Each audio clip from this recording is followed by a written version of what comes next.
Hello and welcome to this week's episode of #Leadership What's on Your Mind. Remember, we're a podcast to add value to your leadership journey by bringing amazing guests and experts in their field. So today we are speaking to Jane. How are you doing, Jane? You okay?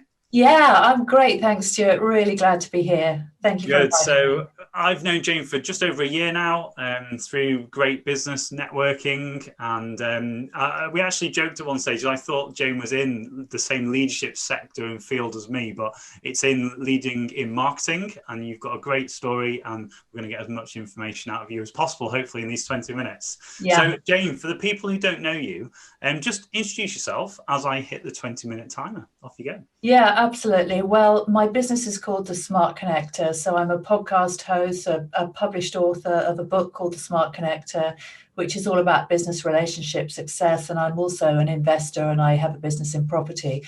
So I worked for 25 plus years in media and entertainment in London. And I worked at quite a high level for global advertising agencies, marketing agencies, and I ended up running a brand identity business that I grew very quickly and sold to a US communications group. So I suppose you could say I am a marketer through and through. I've been doing it for a really, really long time, but I'm also a high level business developer and networker.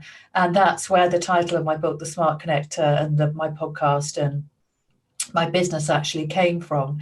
So I'm all about, I love the concept of leadership and it's a fascinating topic for me. And I like to really talk about leadership as it's applied to marketing. And that's where Stuart and I first connected and we had a great conversation, didn't we, Stuart? So I thought, well, we're just carrying on the conversation today, aren't we? Yeah, and I think we mentioned about 6 months ago about you coming on the podcast. So it's great to have you on. So thank you for coming on.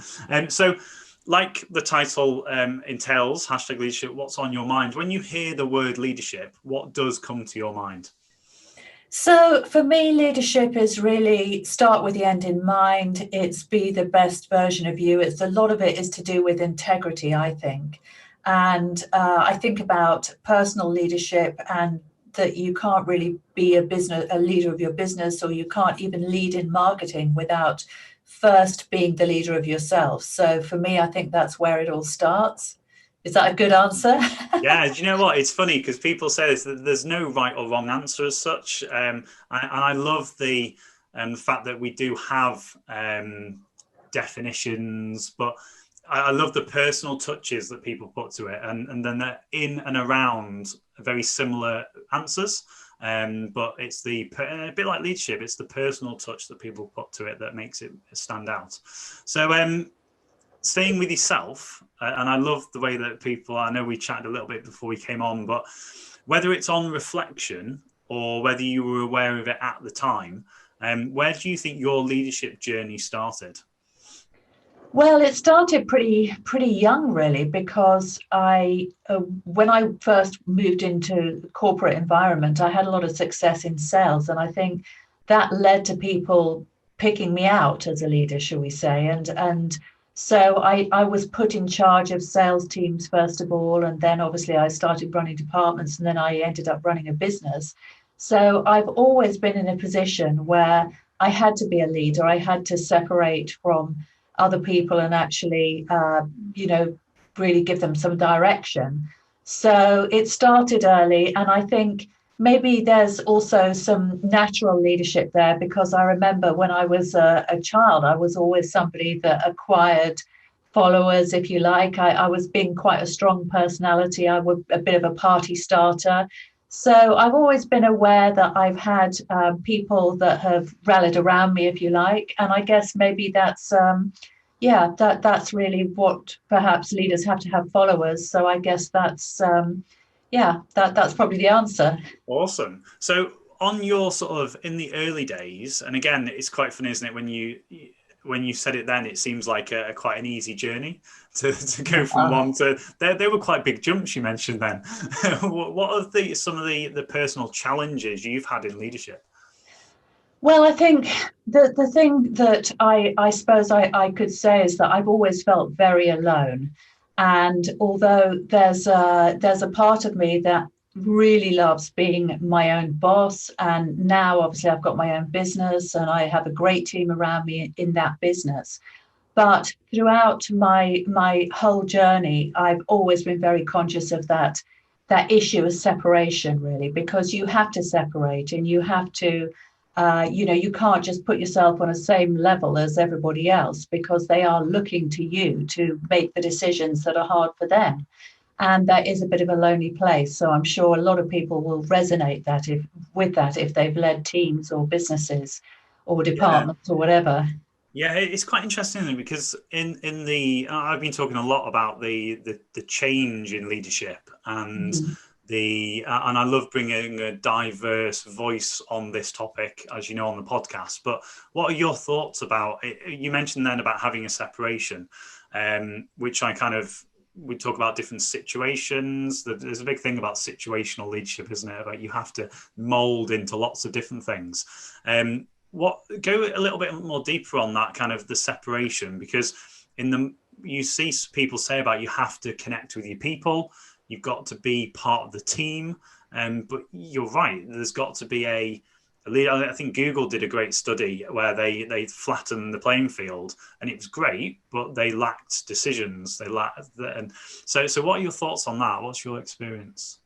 Yeah, so it's a very interesting discussion, isn't it, Stuart? So I think that it's very important not to just spew all over the people that you're leading. So you can't just bring your problems to them. You have to really frame and contextualize any issues that are in the business or even in your family. If you're a leader of your family, you can't just be the person that is talking to the people that you are leading like a peer. And that is what the separation is all about. All of the time, you have to be aware of the impact that you're having on them, and that is what makes the difference, really. I think in terms of your establishing you, whether there's any formal label or job title that's attached to it, it's behavioural, isn't it? Yeah, you've picked up on two things there. That the awareness is key, and this thing that we always talk about, the labels that we want either give ourselves or society gives us. And it's interesting, I'm having more conversations about this, about the label of leadership. We don't necessarily have to be at any stage to give ourselves that label or to be given it by others. Awesome. So tell us a little bit about your expertise, and our funny conversation when we first spoke about that leadership. Are we on the same thing? Yours is very much from your very credible background of marketing. So tell us about leading in marketing. Yeah, so marketing leadership, that's just one of my favorite topics of all. And the reason why we had that conversation was because the early iteration of my ideal client success program was actually the leader they love. And the reason why I called it the leader they love was because it was about marketing leadership. It was about standing out for your difference and about creating a tribe and a movement of people around you, because that's particularly in the expert space, that is what you need to do in order to establish yourself as an authority. And funnily enough, it was the conversation that we had that made me revisit that and think, well, actually, if you think that this is a leadership program, well, it's not a leadership program. It's actually a marketing program that perhaps I need to revisit the title. So that was when I thought, okay, I'm going to call it Ideal Client Success. And I also do have an accelerator program for investors. So I'm just finishing the last one of that tonight, which is also to do with, it's raising finance and so on. So that's also to do with personal leadership and standing out for your difference and attracting the right kind of people to you and building a tribe around you. So that's really what marketing leadership is. It's actually standing out for your difference in a way that makes your ideal people want to step up and choose you, if that makes sense. Yeah, definitely. And again, there's so many links, because we talk all the time in sort of working with business owners, creating a team and projecting their business forward and scaling and growing is about building an environment and building the culture of how people act and how people are connected to the business, the vision, the strategy. What you just said then is the same. Surround yourself with like-minded people who are going to either better you, add to the value, all those different things. So yeah, there's lots of things linked in there, isn't there? Yeah, I mean, I guess the difference is if you're working in an organizational context, for example, if you're working with business owners and they have teams, then a lot of it is about how they behave around their teams and how they get them to rally around the cause or the mission or the movement that represents the business, or even the story. But when you're working in marketing, and particularly digital marketing, then a lot of that is expressed online. So there has to be like a system and a process that goes along with the messaging and enables people to cut through the noise and somehow translate that to your faceless, nameless, as yet prospects that are kind of out there looking for you. So it's that's how it's different, really. I think the concept is the same, but I think the process is very different. Yeah, definitely. So how have you found, obviously you've got a team around you, how have you found leadership, not specifically with your team maybe, but over time we have, because of the situation in the world, those external negatives, we've supercharged into working a little bit more digitally on these platforms. What's been different that you've seen your either style or implementing, you know what I mean, implementing leadership in your team and communicating across these new ways of working that we're dealing with? Yeah, well, I mean, my team, they're all remote, of course, now. And I think a lot of people are struggling right now. We're in the middle of lockdown. No shops are open, obviously, apart from the basic ones. There's no entertainment, there's no restaurants, pubs, bars, anything. A lot of people are really struggling. And I think particularly people that have young children, which is the situation that some of my team are in. So I find that it really is important. We're only connecting on Zoom a lot of the time, or we have phone calls, but a lot of the time it's just like we're doing now, we're connecting through a screen. And I think it's very important just to take the time to relate to people as human beings. And I spend quite a lot of time doing that and just asking them about their lives and about their struggles and their challenges and listening while they talk about their issues with their kids and or anything that's going on for them. And I think just bringing that kind of human dimension into what is essentially a dehumanized experience, which is what it is when we have these screens. It goes a long way, I think, towards making people feel just better and happier. And so I try to really dedicate some time to that and do it properly, not just talk about the work. Yeah, that's right. Yeah, you're right. The kind of the need to communicate has always been high on the agenda, but I think being a leader in this environment, it's even more important that we communicate above and beyond norm and just the basic information that's required. Yeah, Yeah, so good. definitely. So, what are you aware about the needs of your team? Has that come across that it's changed much in the current climate? Or what have you had from the other side? Obviously, we can communicate out as leaders, but what sort of feedback have you been getting back from your team, and how are you going to progress forward into the 2021? Well, I think my team are mostly quite young and they're mostly male because I do a lot of tech stuff and I don't know why, but maybe the guys tend to gravitate a little bit more to that. So I have a kind of predominantly, should we say, young male team. I actually have one VA who's really good, who's female, but mostly they are male. And I think for them the most important thing, and I think probably for all of us humans, is it's self-actualization and growth, isn't it? So as long as they feel as though they are learning new stuff and they're being given the opportunity to learn and progress with what they do in a way that's going to be helpful to them going forward, I think that makes them very happy.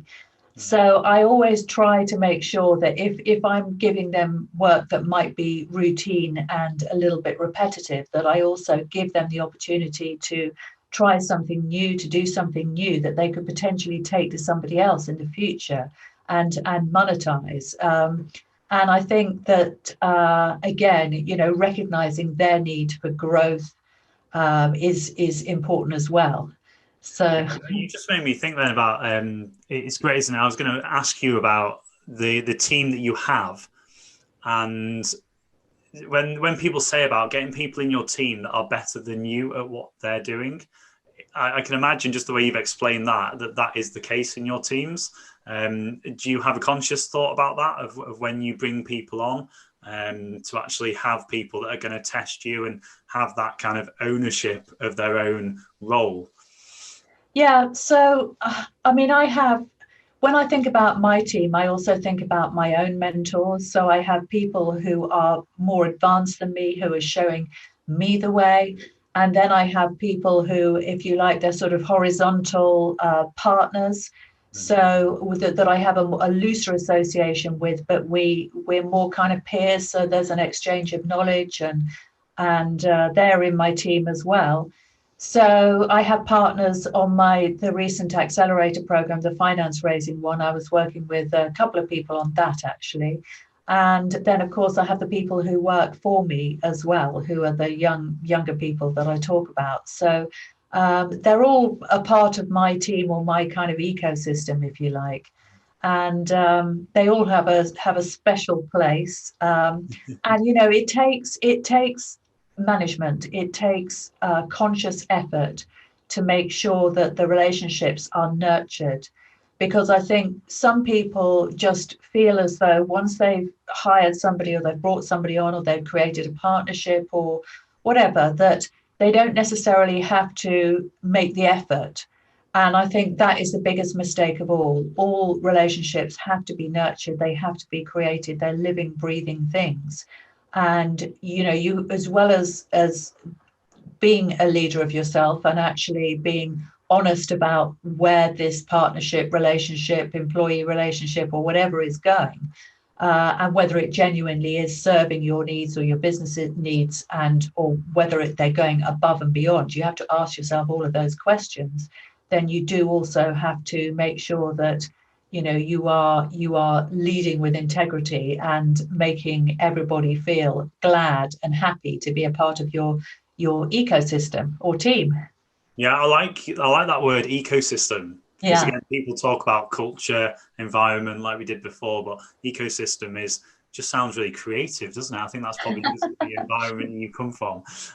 So you mentioned about mentors. I want to sort of get your thoughts on lifelong learning, because we only see success. Like we think you'd have it, you've got it sussed. How do you keep learning, and how do you then develop and help others in your team to develop and nurture through that journey of leadership? Yeah, so if I give a typical example, so about 6 months ago, I embarked on a program. I was feeling for a while, you know, there's something that I don't know and I really need to know it. And I just was living with this feeling for a while, and it was really to do with more deep automation, shall we say, because I wanted to automate a large chunk of my program in quite a deep way. So I eventually found this guy who was, he's an expert on paid traffic and marketing automation. And I did a program through him, and it was a really expensive program. It was very painful for me to have to part with that money because, you know, I'm in a startup situation with my business, but I knew that I wanted to embed this into my business. So I had to learn from the best. So I did. And then that system that I learned through him, I am now handing to my assistants. And they are now working with this system and they are now learning it for themselves. And then also my partners, who are the marketing agencies that I work with, we are using their technology and we are also bringing their technology into this system.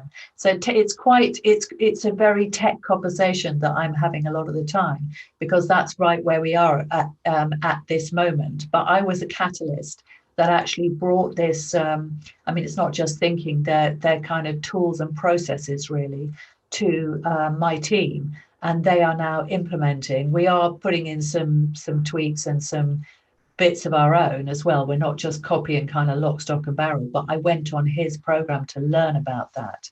And now I understand it. I'm in a much stronger position to offer this to my clients as well. So yeah, Amazing. that's And how it all again, works. you know what, that's amazing, because quite a few times we've had people on the podcast that have said about that they have taken quite big steps to add value to their own leadership journey. And Yeah, I, coming from the military bubble and having this almost society looking at business owners or directors or senior leaders who you would think had it sussed, and it's amazing how much value you can add to them, and that kind of keep moving forward. And when you have the successful people that we have had on the podcast, that's one of the things that comes out, that it's a lifelong journey and it doesn't stop. It's not ever done, is it? no, and I think there's a huge difference between people who do invest in themselves and who really believe in the concept of personal leadership, because personal leadership to me, it does mean that you are ever evolving and ever changing, because it means that you can always be a better person than the person you were the day before. You can be wiser and more knowledgeable and more interesting and more valuable to other people. But in order to be that better version of yourself, you have to invest in yourself. And the lifelong learning is very much a part of that. So to me, people that do that, they really stand out as leaders, and people that don't do that, they don't. It's as simple as that. I think it's really, really important. Yeah, amazing. So, Jane, that is our 20 minutes. That's flown by. Okay. So, thank you Well, so much for the time. And I wish you well for 2021. I know we're going to be keeping in touch. And thank so, you. guys, if you enjoyed this podcast, make sure you hit us a follow on your podcast provider. And please, it would be great if you could send a review. And then if you're watching us on the YouTube channel, hi, make sure you hit subscribe, hit the bell, and you'll get the vlogs that I produce on a Monday morning and the podcast that comes out every Wednesday morning. So, Jane, thank you so much for your time today. Awesome. Thank you very much for having me. Excellent. Right, take care, guys. See you next week. Bye. Bye.